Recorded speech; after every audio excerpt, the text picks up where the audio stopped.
Yes, please.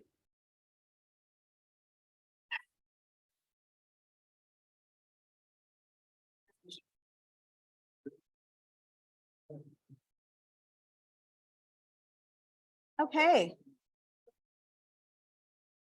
Our mics at our city are not as straight. I have to lean in usually, so these are legit. Oh, here comes Supervisor Koenig. Just in time, sir. Looks like he rode his bike. He did. Good morning, everyone. We're going to go ahead and start today's LAFCO meeting for Wednesday, March 1st, 2023. May I have a roll call, please?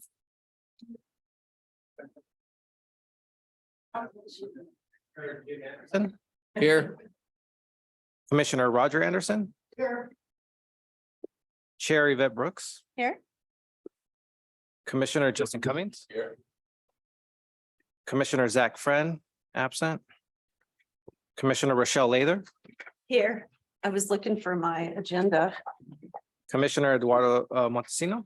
Here. Alternate Commissioner Ed Banks, absent. Vice Chair John Hunt. Here. Alternate Commissioner Armando Koenig. Here. And alternate Commissioner Alan Timms. Here. Madam Chair, we do have a quorum, and since Commissioner Zach Friend is not here, alternate Commissioner Armando Koenig will be the voting member for the county. Lovely. Good morning, everyone, and thank you for being here today and in person. This has been 3 years since we've been back, I believe, and so it's really lovely to see all of you and your faces here. So we're going to move to item 2, our executive officer's message. We're going to go with item A, hybrid meeting process. Thank you, Madam Chair. As you mentioned, we've been in a hiatus for a while now, so it's great to see everyone in person. We are conducting this meeting as a hybrid approach. So under the new state law, the commissioners will be here in person. Unless a commissioner is sick or out on a business trip, then they could qualify to be virtually. But in this case, all our commissioners are here present. For everyone else, for members of the public and our legal counsel, they'll have the option to attend this meeting in person or virtually. Josh Nelson, our legal counsel, is joining us. He is available if we need him. And again, for members of the public, they have the option to attend. And I believe we have several members of the public joining us virtually. For public comments, I'm just going to direct my comments to you since there's no one in the audience, but members of the public will have up to 3 minutes to address the commission on any agenda item. We'll inform them when they have 1 minute left and when their time is up. For those joining us in person, they can speak in the podium. And for those joining us via Zoom, they can just click on the raise hand icon. And for those joining via conference call, if they press *9, that will raise their hand. And this meeting is actually happening because of the relationship and coordination between LAFCO and the county. You may notice a familiar face of Miss Juliet Burke. She is with the Board of Supervisors, clerk of the board. She's their analyst. One of the things that the commission directed staff to do is work with the county for temporary admin assistance. This is a great example of LAFCO and the county working together as we search for an additional employee. So Miss Juliet will be helping LAFCO with the IT and the Zoom component. So I really want to thank her for her time. I really appreciate it. Happy to help out. Thank you. And that concludes my overview of the hybrid process. Great, thank you. And thank you to Juliet for being here this morning. And welcome to our Zoom attendees and our audience this morning as well. We're going to move on to item 2B. Welcome to our recently appointed commissioners. Thank you, Madam Chair. I just wanted to inform the commission that we have 3 new representatives. We have Justin Cummings, who is our new county representative. He is replacing Supervisor Ryan Coonerty. We also had Mr. Eduardo Montesino. He is replacing Francisco Estrada from the city of Watsonville, and that term limit will end in May. And we also have alternate Commissioner Alan Timms from the city of Scotts Valley, who's replacing Donna Lind. Now, we will have a rotation this year. So in May, the city of Watsonville will rotate out, and the city of Scotts Valley, Mr. Timms, will transition from an alternate to a regular member. And the city of Santa Cruz will then join LAFCO as an alternate. It's my understanding that the City Selection Committee has appointed Ms. Shebra Calendari Johnson from the city of Santa Cruz to be our alternate, and she'll be seated in May. But again, I wanted to welcome back Mr. Cummings and our new representatives from the cities to LAFCO. And Madam Chair, that concludes my presentation. I'm happy to answer any questions. Great, thank you. Okay, we're going to move on to item 3, adoption of our minutes. So I'll go ahead and entertain a motion. Thank you. Go ahead. Second. And we have a second. Any public comment on this item? Madam Chair, I don't see any from Zoom. No comments from the public. Okay, great. We'll bring this back for a roll call vote, please. Madam Chair, I believe in our legal counsel can correct me, but under this hybrid approach, I don't think it's required to do a roll call vote. You can either just have a voice vote if that's appropriate for you, but either one works. All right, Josh, do you agree? Are you online? Yeah, I agree. As long as we don't have a commissioner attending remotely, voice vote is okay. Thank you. Thank you. Okay, so all in favor? Aye. Any opposed? Okay, this item passes. Okay, thank you. We have one abstention. All right, so we're going to move on to item 4, oral communications.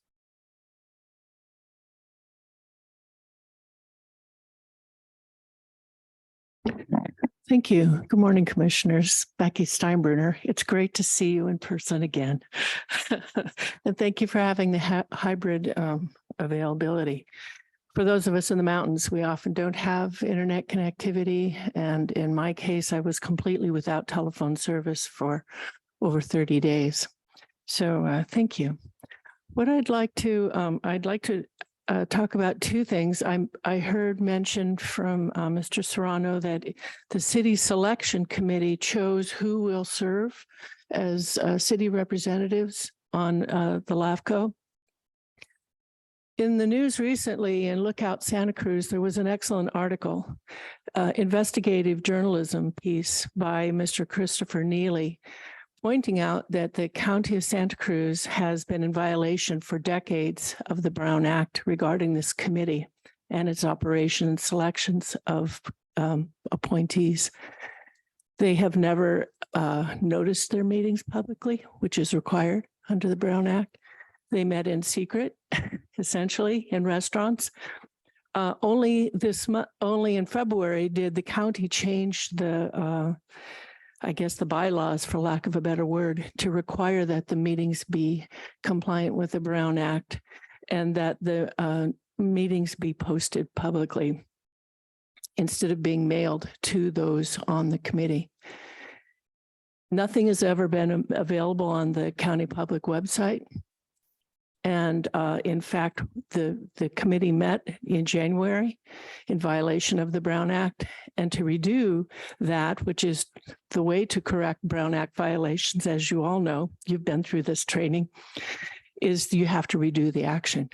They did redo the action on February 21st, but they did not notice that meeting either. So I want to just bring that to your attention. And 1 minute, Ms. Becky. thank you. And I think that your commission should request that the City Selection Committee redo your appointments following the Brown Act. It improves public transparency, government accountability, and I would like to see your commission do that, make a recommendation that that be done. The second thing I want to talk with you is about a current CSA 3 special benefit assessment action that is in progress now. The CSA 3 website has no information about the engineer's report, which is required. And the only way to see it is to go to the County Public Works office and request it. I did that. It took some time to get it, but I got it. And it in no way satisfies the constitutional requirement for what it is to establish before this action is taken. I'd like to just make your commission aware of that. Thank you. Thank you, Ms. Becky. Thank you. Do we have any comments online? No, Madam Chair, I don't see any requests. Okay. Thank you for your comment. this morning. Thank you. We're going to now move to item 5, our public hearings. This is item 5A, our county service area 54 dissolution. And I'll turn this over to staff. Thank you, Madam Chair. Back in August, this commission adopted a service review that analyzed the 9 water agencies in the county, including CSA 54. As part of that report, the commission determined that CSA 54 has been inactive since 2007. And so as part of that, the commission adopted a zero sphere as a precursor to dissolution. This is important because in 2018, there was a new law that requires the state controller's office to identify all inactive districts on an annual basis. If a district, including CSAs, are identified in that list, the affected LAFCO has 90 days to initiate a mandatory dissolution or prove that it is, in fact, an active district. In this case, for CSA 54, the commission did determine it is inactive. And it's important to note that who's providing water to the Summit West community.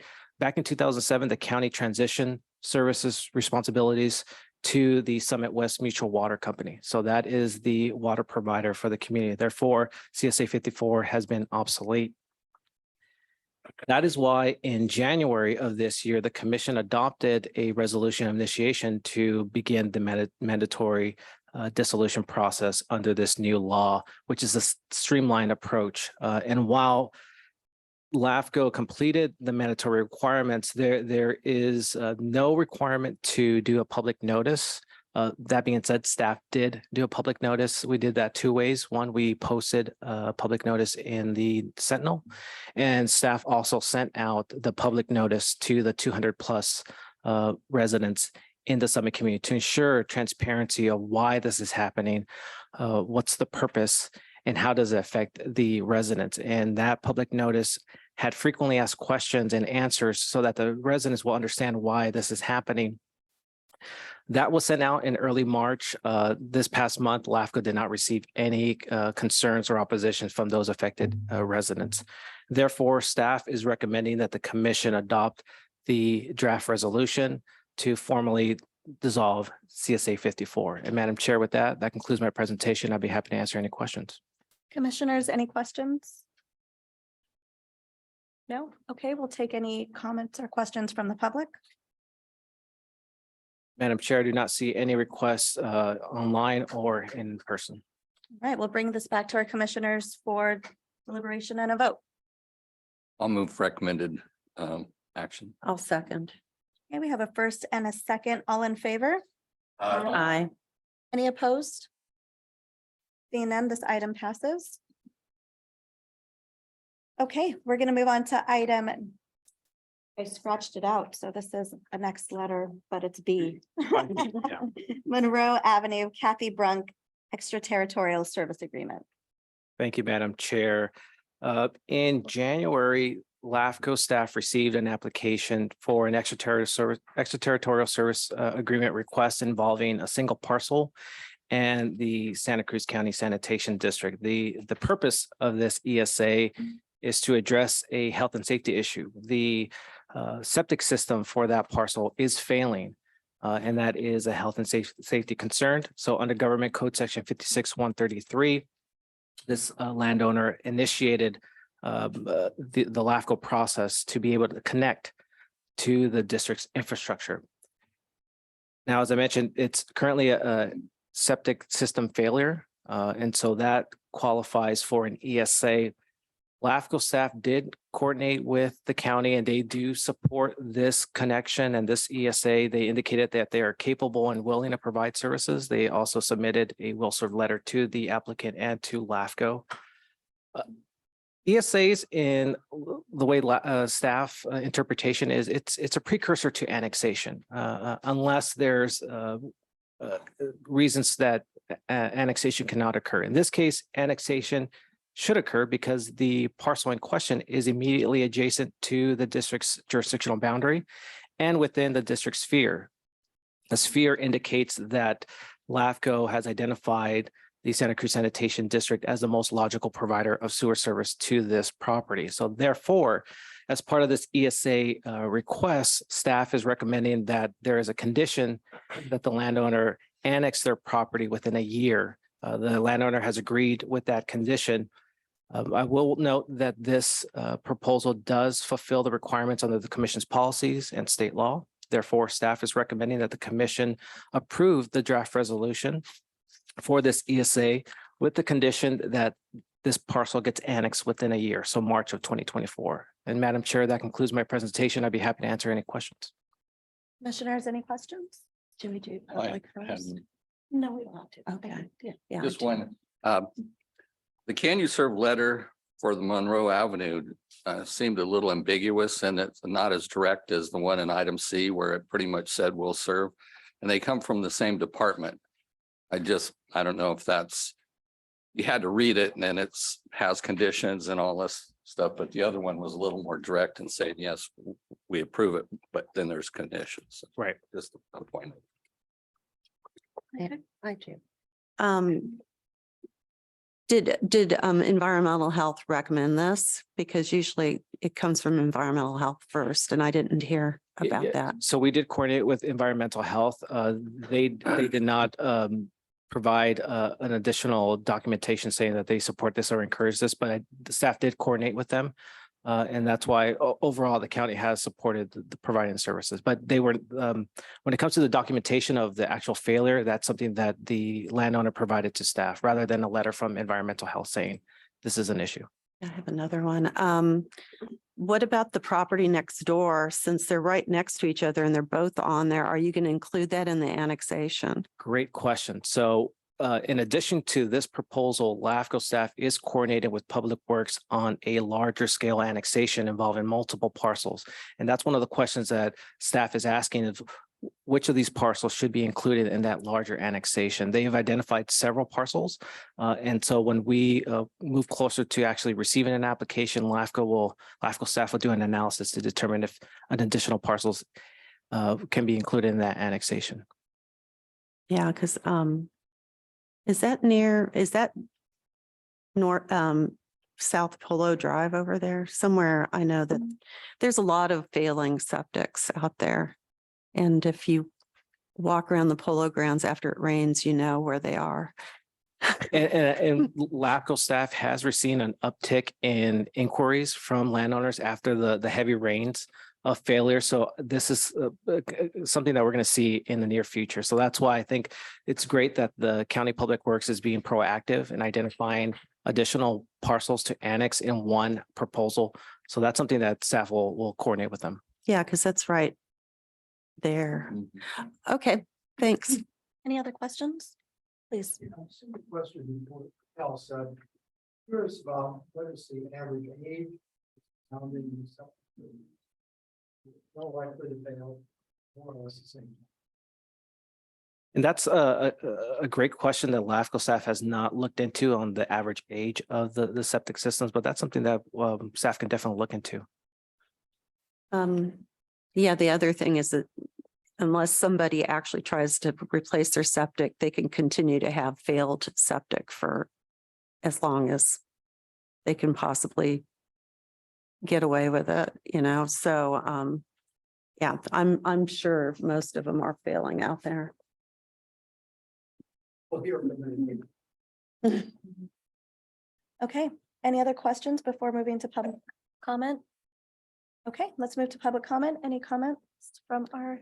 Madam Chair, I don't see any online and one member from the public in person. Thank you. Good morning, Becky Steinbruner. I live in the mountains. I know that smell too. I have a question. I believe that there is an application fee to annex. Is that correct?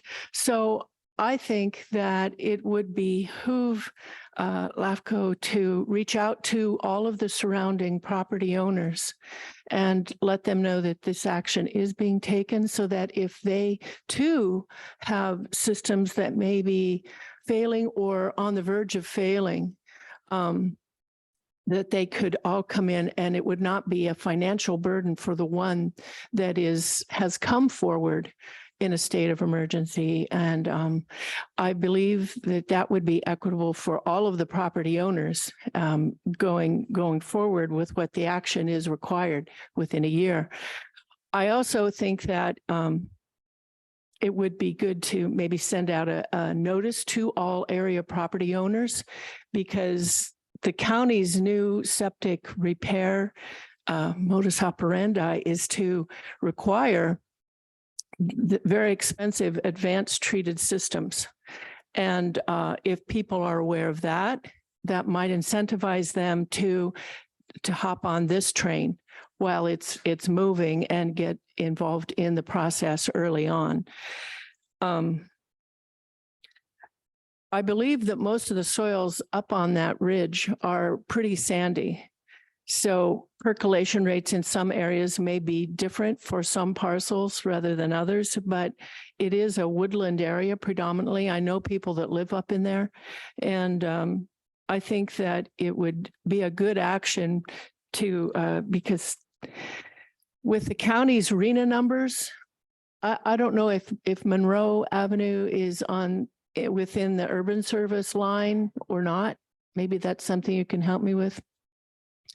But I believe it is, if the sewer system service is allowed. There will be increased building in our county within the urban service line area, especially to meet the new 6th cycle RENA numbers, and to add housing in there. If there are systems that are marginal now, they will need a septic or some kind of sewer upgrade. So thank you very much. Thank you. Yeah, so let's bring this back for more further comments and a vote. I just have an informational item because I do work in the sewer business. The state had put out a septic to sewer grant program. And the first priority was disadvantaged communities, but they also provided it for specific other communities. And as a district engineer, I was able to get a grant for an area in the Highlands to go from septic to sewer. You have to be prepared. Like, I was proactive with this community, and I helped them get preliminary plans and get started with CEQA so that they could qualify to do a assessment district to pay for the project. And as it turns out, the state will pay not only for the infrastructure, but also for the on-site costs, including connection fees. And I was able to get that for this community. I noticed that Santa Cruz County, I don't believe, knows about it or have tried to do that, but they might consider it, because if it's successful, I think there's going to be more of these septic to sewer programs. Any other comments, please? Just a question in Burkell. People have to be in the district or they can Yeah, they have to be in the sewer district. They have to be annexed. So annexing including green, what is it? Green. Do you know no, you're probably not in that district. There's an area that's on the other side of Valencia Creek from Polo, and they've had problems with their septic for years. They used to call me, and I'm not sure if they're in the district or not, but I don't think so. So you may look at them too, because I think that they would definitely benefit. And if a program like this comes up, to be ready for it would be great. Got it. No, it's Green. I want to say Green Acres, but I know it's not Green. It's a little subdivision over here. If you can see where my finger is. No, but that's good information for LAFCO staff to look into. Yeah, more and see. so if Waste limiting qualify. it to this little area, I think that would be a mistake. Got it. I'm wondering, moving forward on this, Joe, would you be taking this to Public Works as a recommendation, or what do we do with this? Yeah, so these are great comments that LAFCO staff will be providing to County Public Works as they're forming that application that I mentioned earlier about a larger annexation scale. And that's something that we can include as part of our analysis. So I'm definitely bringing this to their attention. Any other comments? Okay, would like to entertain a motion for, I'll move recommended action. okay, all in favor? Aye. Any opposed? Okay, this item passes. We're gonna now move to item C. This is the Paso Cielo Tel annexation. It's to staff. Thank you, Madam Chair. This is another sewer-related proposal. In September of last year, LAFCO staff received an application to annex 3 parcels into County Service Area 20, which is managed and operated by the county as well. The intent here is for the main parcel, which is shown in red on your screen, which has an existing single-family home, to discontinue their existing septic tank and connect to the county's sewer infrastructure. In addition to that, LAFCO staff recommended that the additional parcels that are in between the district's jurisdictional boundary and the parcel be included. As you know, one of the parcels that's owned by the Regional Transportation Commission, their parcel is already, a portion of it is already in CSA 20. So this would be a way to have a cleaner boundary as part of the annexation. So again, this is a 3 parcel annexation that was initiated by the landowner that has an existing single family home. It's 10 acres in total. The county has indicated that they're willing and capable of providing sewer service to the parcels. We did receive 100% landowner consent from the 3 affected landowners. So as part of this annexation, staff is recommending to waive the protest proceeding because the affected landowners have indicated support. This annexation does fulfill Commission's policies and the statutory requirements under the CKH Act, which is the LAFCO law. So therefore, staff is recommending that the commission approve this 3 parcel annexation into CSA 20 by adopting the draft resolution. And Madam Chair, that concludes my presentation. I'd be happy to answer any questions. Commissioners, any questions? Please. A couple of details. I inferred from the materials that the parcels were uninhabited. Did I? They are. Yep. So under LAFCO law, an uninhabited area is a subject area that has less than 12 registered voters. In this case, there are less than 12. I believe there's only 1 registered voter. I'm mistaken, 2 registered voters. So therefore, it's considered uninhabited under LAFCO law. And there's at least 1 house. There's currently 1 house involving these 3 parcels. Yes. Okay, and then my other question is just, as I asked you earlier, there's a small septic system or a little sewage treatment system there. It's about 20 feet above sea level. And I'm just wondering where that discharges to, just to make sure that doesn't get over. Yeah, that's something I would defer to the county because I just don't have that information right in front of me, but that's a good question and I can follow up with you afterwards. Thank you. Any other questions? So as part of this annexation, did anybody contact the residents of Trestle Beach? No, so under LAFCO law, we're required to inform the affected landowners and registered voters, which we did. Yeah, because I mean, I remember I was in charge of this and those homeowners wanted to be involved in everything. And for the county to say they support it, hopefully they actually reached out to these people because they are like ex-CEOs of big companies and they like to be involved. Gotcha. And so, yeah, I mean, there's going to be a lot of infrastructure needed before these 3 parcels could in any way connect. Right. And there is some concern about, I think the treatment system is big enough. It's probably too big for 20 homes. So I don't think that will hurt it, but I would suggest that there's some kind of community meeting with the property owners. I know LAFCO doesn't have to do it, but I think the county should do that because there is a definite transparency issue there, especially knowing what they're like. Nice people, but they want to know. Well, if this annexation is approved and I reach out to the county about the actions taken by the commission, I'll definitely encourage that outreach as well. Any other questions? Okay, let's move to public comment. Becky Steinbruner, thank you, Commissioner Leather, for that suggestion.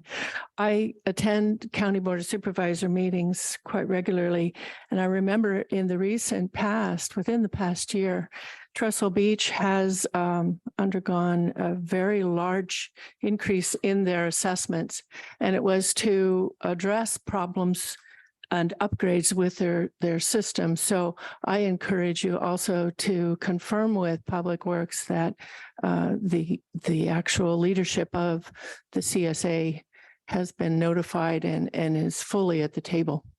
Thank you very much.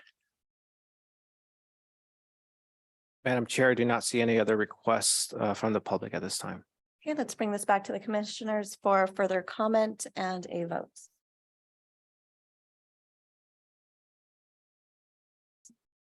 Willing to move it, but I wonder how long Cal said we actually put in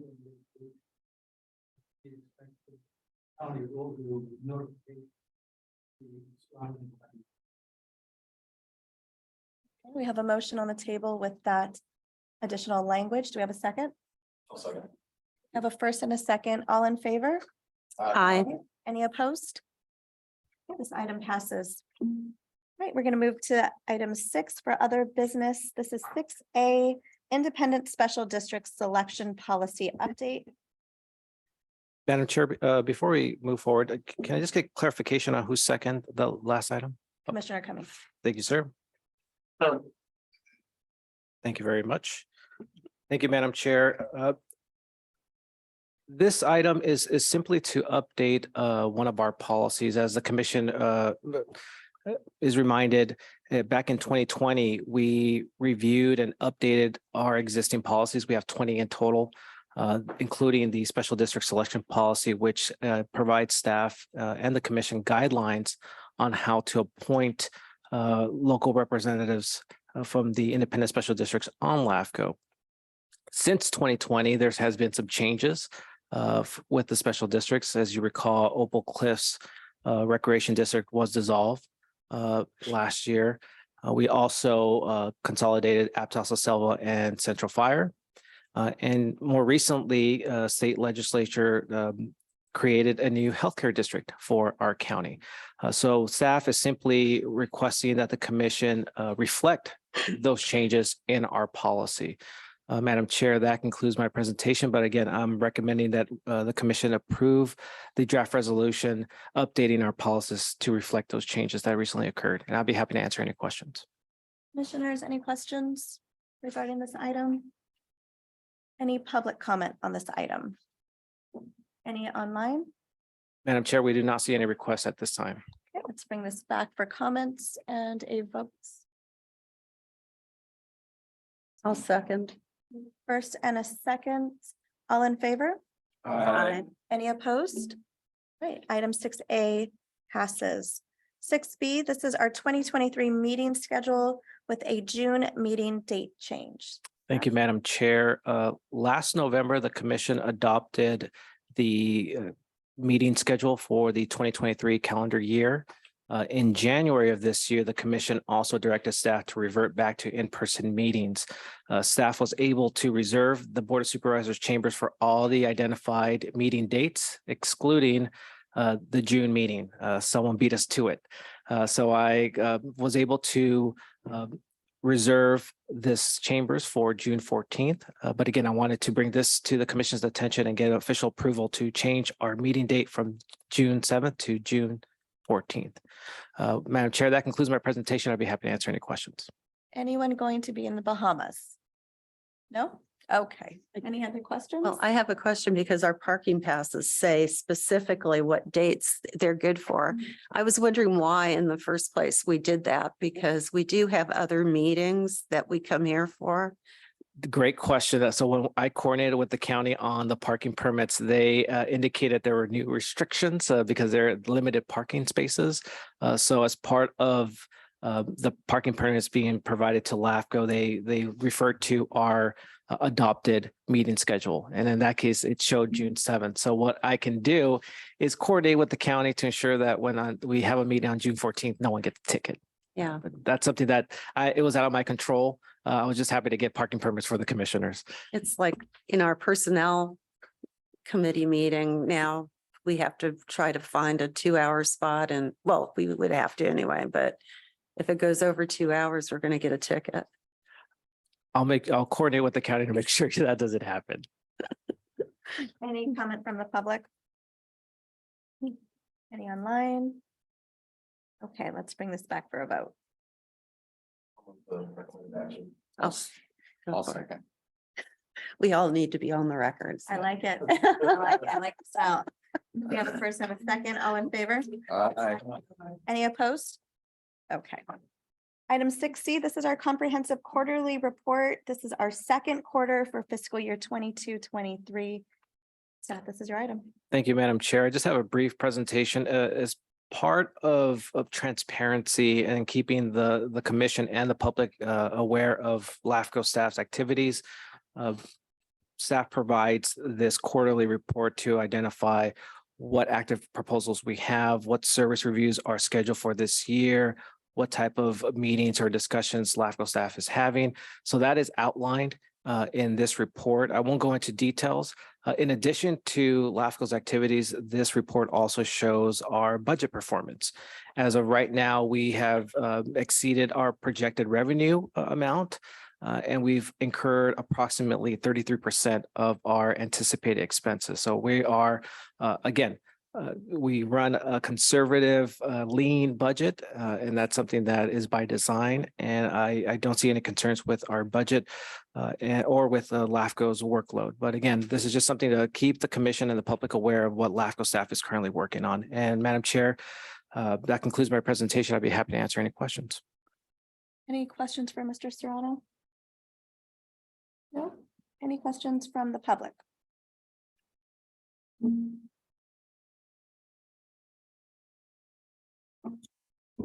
Thank you, Becky Steinbruner. I'm not able to look at things online because I've suffered a concussion and I've been told not to go online for screen things. So perhaps we can meet afterwards so I can review this independently, but I am curious about the progress of the county fire work, CSA 48, CSA 4. And if you could just humor me and give a brief report, unless that's going to be given somewhere else in today's agenda, I would appreciate that information because it affects my community greatly. Thank you. Madam Chair, I will note that staff is scheduled to provide a in-depth update on the county fire feasibility study that LAFCO has been working with our consultant AP Triton for our next meeting. But just to give the public an update, we are on track to get a draft report of that soon. And the goal is to present the final version within the next couple of months. So that's something that, again, I'll provide a more detailed update at our next meeting in April. Okay, thank you. And we can coordinate afterwards as well. All right. Any other comments or questions before moving forward? There's no recommended action on this item. No? Okay. So this is item 7, written correspondence. 7A, Special Districts Risk Management Authority letters. Mr. Serrano. Madam Chair, I don't have a presentation. This is something, just an informational item, but we received a number of correspondence from SDRMA in regards to state laws, an upcoming election that they're having. And I just wanted to share that correspondence with this commission. But this is an informational item. No commission action is required, and I'd be happy to answer any questions. Any questions? Any questions from our public on this item? I don't see any online as well. Great, thank you. Okay, since this item does not require any action, we'll move forward to item 8, our press articles. 8A, press articles during the months of January and February. Thank you, Madam Chair. Again, no presentation. This is another informational item for the commission. The staff looks for any LAFCO related articles that may be of interest. And so that's presented to the commission, but I'd be happy to answer any questions. Any questions? It's an easy bunch today. None? I like Okay. it. Any from our public? Any online? No, ma'am. All right. Seeing that this item does not require any action, we'll move on to item 9, Commissioners' Business. This is an opportunity for our commissioners to comment briefly on any issues not listed on the agenda today. Commissioners, any updates? Okay, we're going to move to item 10. This is our closed session. We'll be reviewing item 10A, our public employee performance evaluation, as well as 10B, our conference with the labor negotiations. Mr. Josh, we'll see you in the Zoom room, and we're going to adjourn to our closed session. Thank Correct. you. And our legal counsel is going to be calling in into the Sequoia room, which is immediately outside these doors. So if you just go through those doors, you'll be able to conduct your closed session. Yes, ma'am.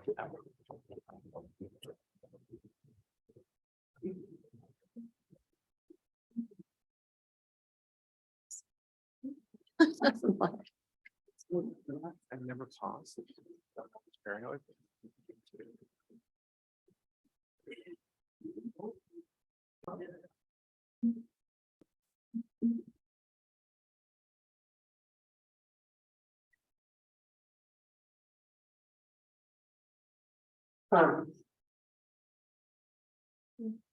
Joe, will you let me know when Josh is back on? Nothing. I was like, What was that? Oh, okay, great. Okay, welcome back, everyone. We're returning from closed session. And I'm going to turn this over to legal for a report out. Thank you, Chair. There's no reportable action out of closed session. All oh, it's right. like God speaking. All right, thank you very much. So we're going to now just move on to item 11, announcements from closed session. Any other announcements? No? Okay. No additional announcements. Thank you, Josh. All right, so we've made it to item 12. This is adjournment for, and our next meeting is April 5th, 2023. Nice to see people in the public today and everyone's faces on the commission. Have a lovely afternoon. Thank We're you. adjourned. Thank you. Bye. You're so much better than me.